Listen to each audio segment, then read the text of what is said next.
et værtsland, der jo altså bliver udsat for en hel del kritik. Hvordan oplever du forholdene lige nu? Jamen, vi kan jo vise, hvordan forholdene er lige her, hvis vi drejer kameraet. We are live on Danish television, og der kan I se, nu bliver vi stoppet med at filme, og det er forholdene her. Mister, you invited the whole world you invited the whole world to come here. Why can't we film? It's a public place. We can film with this permit. This is the upgrade pass, and this is the accreditation. Okay. We can film anywhere we want. Okay. There are only, of course. Only for the Qatar. Because the Qatar is a No. We don't need permit. Yeah, no, but you can break the camera. You want to break the camera? Okay, you break the camera. Okay. Yes. So you're threatening us by smashing the camera. ¿Sabías que el Mundial de Qatar es también conocido como el Mundial de la Vergüenza por un listado de irregularidades y polémicas que lo atraviesan desde antes de que fuera oficialmente anunciado? De eso vamos a hablar en este informe, de eso y otras tantas cosas. Ser sede de un mundial significa un gran gasto para el país anfitrión. Si analizamos el ranking de países que más dinero emplearon para que el mundial se llevara a cabo en su territorio, nos encontramos lo siguiente. Rusia gastó 11.600 millones, Brasil 15.000 millones, ubicándose hasta hace un tiempo como el lugar que más había invertido. Qatar, que fue el organizador de los Juegos Asiáticos de 2006, superó con creces esa cifra. El Estado árabe invirtió en la realización del Mundial 2022 más de 200.000 millones de dólares. Detrás de esa exagerada cifra se encuentra todo un entramado que ha hecho que al día de la fecha se estén organizando boicots de diferentes partes del globo. Boicots que buscan ni más ni menos que desacreditar al espectáculo más importante y lucrativo de la historia. Una baja calidad institucional, corrupción inescrupulosa, leyes laborales ausentes y un nulo respeto por los derechos humanos hacen que sea cada vez más los que deciden sacarle tarjeta roja a la Copa del Mundo. Bienvenidos al caso del Mundial de la Vergüenza.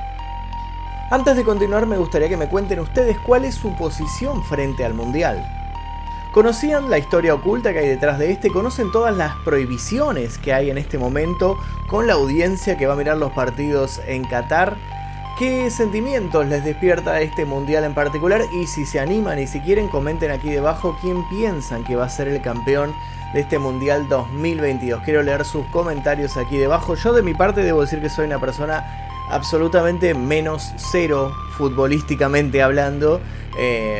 Así que no voy a emitir opinión al respecto porque yo considero que cuando alguien no sabe sobre algún tema es mejor callarse la boca. Así que prefiero no opinar y dejar que ustedes opinen lo que quieran sobre el mundial. Yo mientras tanto les voy a contar los datos que están circulando sobre cómo se creó este mundial, cómo se financió, los arreglos oscuros que hubo detrás y un montón de curiosidades bastante turbias que están circulando por todos lados y que fueron realmente confirmadas hace poco. Así que les doy la bienvenida a este video, los invito a dejar su like, comentarios, a dejar sugerencias para posibles futuros videos, a comentar la consigna y ahora sí comencemos.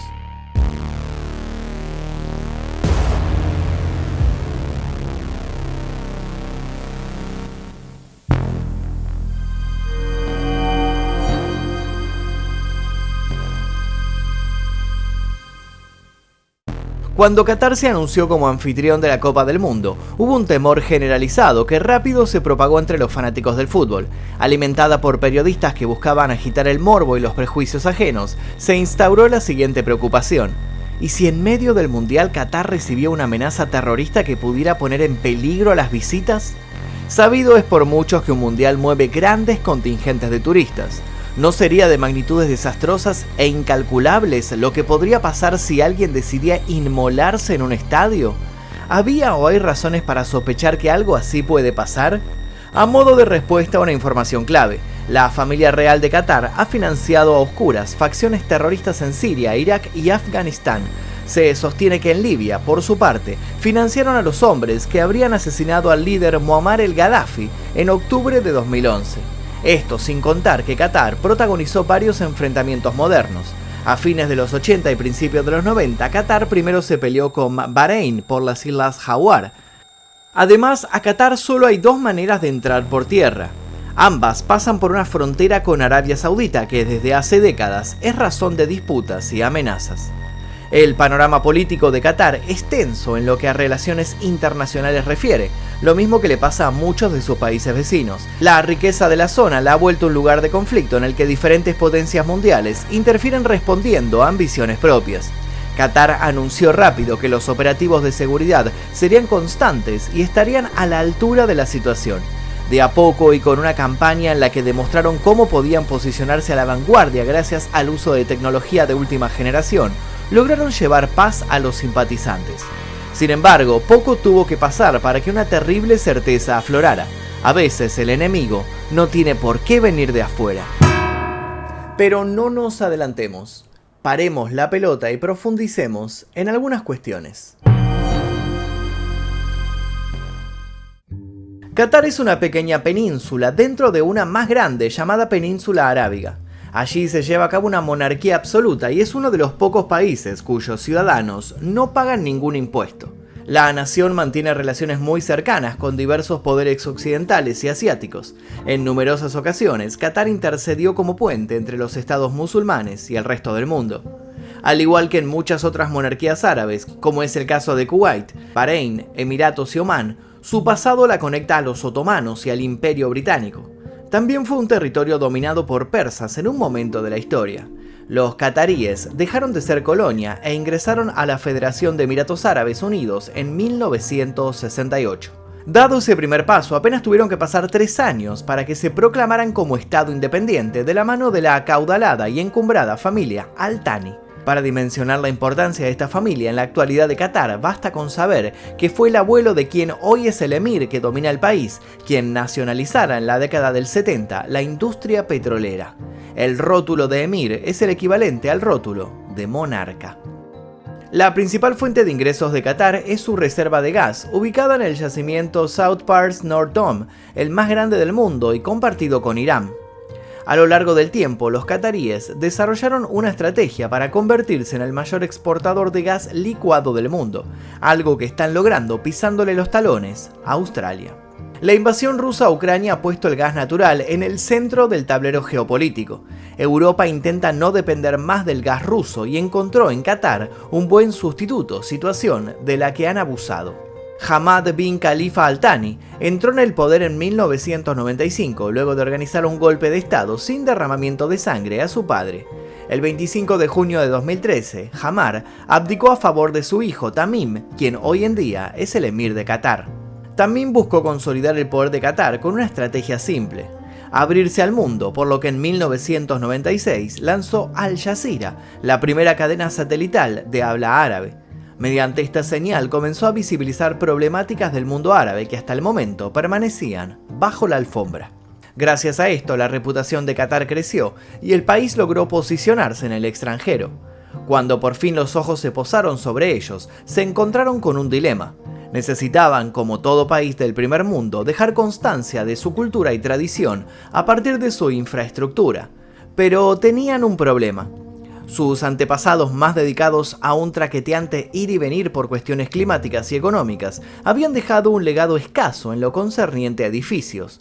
¿Cómo atraer entonces al turismo? ¿Qué identidad tomar desde lo visual? Qatar tomó la decisión de convertirse en uno de los lugares con los edificios más modernos y lujosos, y logró con creces posicionarse como un destino extravagante, paradisíaco y futurista. Pero no solo en esto invirtió Tamim su patrimonio estimado en $350 millones. También invertiría en fútbol. En 1970 se disputó la primera edición de la Copa de Naciones del Golfo, de la que Qatar formó parte. 4 años después, los países del Golfo se integraron a la ya existente Unión de Asociaciones de Fútbol Árabe y comenzaron a competir contra sus pares africanos. También en 1974, la Liga Qatarí pasó a ser reconocida por la Federación de Fútbol de Qatar. La principal competencia de la región es la Copa de Naciones Árabe, un torneo por fuera de la órbita de FIFA hasta su última edición, en el que la máxima autoridad del fútbol fue la organizadora. En 2004 se refundó la liga local y pasó a llamarse Qatar Stars League. El nuevo lanzamiento vino acompañado de fondos. Las autoridades repartieron $5 millones a cada club para contratar a jugadores de alto perfil. 6 años después, más precisamente el 2 de diciembre de 2010, la FIFA anunció que el Mundial 2022 iba a jugarse en Qatar, que se había postulado, había superado una instancia de sorteo y que luego había sido elegido como sede mediante una votación en la que obtuvo 4 votos más que el otro finalista, Estados Unidos. Sorpresa enorme para todos cuando apenas un año después el grupo Qatar Investment Authority compró el 70% del PSG, el hoy prestigioso equipo francés, para ese momento en serios problemas financieros. Para ese entonces algunas sospechas empezaron a levantarse. ¿Estaba la realeza qatarí haciendo una escalada en el mundo del fútbol gracias a inversiones y estrategias? ¿O estaban también comprando ciertos favores para terminar de establecerse con el poder?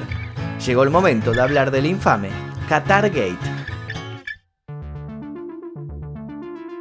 El caso Qatargate tiene su origen el 29 de enero de 2013, cuando la revista francesa France Football publicó un reportaje de investigación de más de 15 páginas de los periodistas franceses Philippe Auclair y Eric Champel sobre las irregularidades cometidas por la FIFA al momento de nombrar a Qatar como organizadora de la Copa Mundial de Fútbol 2022. El mencionado artículo explica cómo los cataríes habrían pagado sobornos para conseguir votos a favor de su candidatura y cómo el expresidente francés, Nicolas Sarkozy, habría supervisado personalmente un trato corrupto en su beneficio. Sin ir más lejos, la investigación otorga pruebas y menciona una reunión secreta celebrada en el Palacio del Elíseo el 23 de noviembre de 2010. En la misma habrían estado Sarkozy, Michel Platini, el entonces presidente de la UEFA, Sébastien Bazin, propietario del Paris Saint-Germain, y el ya mencionado y conocido Tamim. El objetivo de la reunión habría sido el de asegurar el voto de Platini a favor de Qatar, a cambio de que los cataríes ayudaran a su equipo a salir de la crisis económica en la que se encontraban, cosa que, como ya dijimos, se habría cumplido en 2011. Siempre siguiendo este artículo de investigación, los sobornos de Qatar no se habrían detenido ahí. La CONCACAF, la CONMEBOL y el mismísimo Julio Grondona, que se desempeñó como presidente de la AFA y como vicepresidente senior de la FIFA, se habrían repartido millonarias sumas en dólares. El informe cuenta con mucha evidencia que no se ha podido desmentir, pero así y todo, no fue considerado como definitivo para tomar acciones legales contra Qatar. ¿Hay dudas genuinas provenientes de los entes reguladores o será que algún que otro bolsillo más se llenó en el camino? De un modo u otro, habiendo comprado o no el derecho de ser anfitrión, Qatar tuvo que poner manos a la obra para convertir su suelo en un sitio digno para que se jugara un mundial. No tenían, por ejemplo, los estadios necesarios, ni hablar de que sus aeropuertos, rutas y hoteles tampoco estaban en condiciones para recibir a miles y miles de visitantes. ¿Qué hizo entonces Qatar? Empezó una ardua y meteórica carrera que terminaría regada con sangre inocente. En Qatar funciona algo conocido como el sistema kafala, por el cual un empleador se hace responsable de los trabajadores, ya que estos no son ciudadanos plenos del país, patrocinio que les permite acceder a una visa de trabajo. En la práctica esto deriva en que el empleador le retenga el pasaporte a quien tiene a cargo para asegurarse de que no pueda salir del país sin su consentimiento. Qatar se comprometió a ponerle fin al sistema kafala, cosa que hizo en 2020, y desde ese momento los trabajadores pueden salir del país sin permiso de su empleador y pueden cambiar de trabajo libremente. También se estableció un salario mínimo de $275 mensuales, cosa que la Organización Internacional del Trabajo describió como un cambio histórico. Sin embargo, aunque los papeles dictaban una cosa, la realidad fue otra tangencialmente opuesta.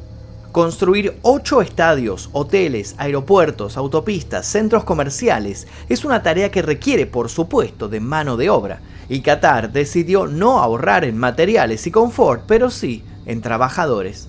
En 2010, cuando Qatar ganó o compró su rol de anfitrión, vivían en el país 1.7 millones de personas. Hoy en día son casi 3 millones. De esos 3 millones, la población local solo representa el 10%. El resto son inmigrantes que fueron seducidos con la promesa de un trabajo, techo y comida. Los resultados, nefastos. Hombres de varias nacionalidades están hace años hacinados y sometidos a horarios laborales de hasta 18 horas por día con temperaturas que van de los 30 a los 50 grados. Desde que las obras comenzaron, los números indican un triunfo fulminante a favor de la señora de la guadaña. Un promedio de 12 obreros por semana murieron en las obras, resultando en un total de 6.751 trabajadores inmigrantes que ni siquiera contaron con un entierro decente. Las cifras fueron aportadas por informes de The Guardian, la BBC y Amnistía Internacional. Por su lado, Qatar presenta su versión de los hechos. Según sus estadísticas oficiales, solo 37 personas han muerto en su lugar de trabajo, nada más que 3 lo han hecho por accidentes. No contemplan la deshidratación, el agotamiento extremo o incluso el suicidio como muertes derivadas del trabajo, sino que las catalogan como muertes por causas naturales. Que este sistema perverso saliera a la luz hizo que también se pusiera el ojo sobre otras cuestiones que definen la idiosincrasia catarí y que ponen en peligro a quienes acuden al lugar con el simple afán de divertirse. Las ligas de fútbol femenino, cada vez más populares y en constante lucha por ser aceptadas en un deporte que se ha proclamado misógino en diferentes aspectos, pusieron el grito en el cielo al encontrar como una contradicción el hecho de que el mundial se celebre en un país donde la mujer no puede practicar dicho deporte, ni ejercer otros derechos básicos para nuestra cultura. En meses previos, una mujer de 22 años murió a manos de la policía por usar mal el velo. Por otra parte, periodistas deportivas mujeres han sido encerradas y juzgadas en Qatar. ¿Por qué? Porque fueron abusadas. Sí, abusaron de ellas y terminaron en cárceles, dado que sus abusadores eran hombres casados. Según la Sharia, la ley islámica que controla a las mujeres, la mujer abusada es la culpable del abuso en casos así. A su vez, en tierra catarí, las relaciones entre personas del mismo sexo siguen siendo consideradas un delito. El exfutbolista más laureado de la selección de Qatar y embajador del Mundial dijo en una entrevista que la homosexualidad es un daño mental. Y es así como nuestra historia vuelve al principio. Por todas estas cosas es que ya no son los terroristas el principal miedo de quienes viajan a Qatar, sino el hecho de que se están internando en un territorio que ha roto reglas de carácter mundial, que se ha generado una situación inhumana y que se ha podido salir con la suya por una simple razón.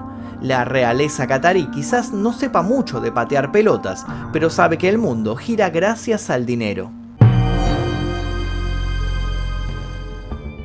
Rights Watch y Amnistía Internacional propusieron que la FIFA cree un fondo destinado a reparar a los trabajadores damnificados y a las familias de los fallecidos. Todavía no se ha llegado a acuerdos. Blatter, quien se supone que en 2010 incrementó sus fortunas por obra y gracia del soborno de Qatar, declaró en el último tiempo que Qatar es un error. Agregó, la elección fue mala. Durante todo el mundial, las usinas cataríes estarán funcionando a tope para mantener acondicionados todos los edificios que darán acogida a futbolistas, equipos técnicos e hinchas. El costo de esto será altísimo para el medio ambiente. Se estima que el humo proveniente de estas usinas es el equivalente a 10.000 autos tirando smog sin filtro por hora.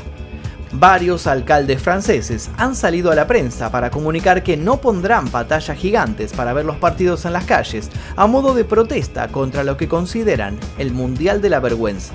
De a poco otros dirigentes del mundo se suman a la iniciativa realizando duras críticas al país organizador. Más allá de estos gestos simbólicos, Qatar no está pagando una consecuencia real por sus actos, lo que tiñe de negro al fútbol en general y deja en vista de todos una cruel realidad. El negocio siempre se antepone a cuestiones más básicas y urgentes.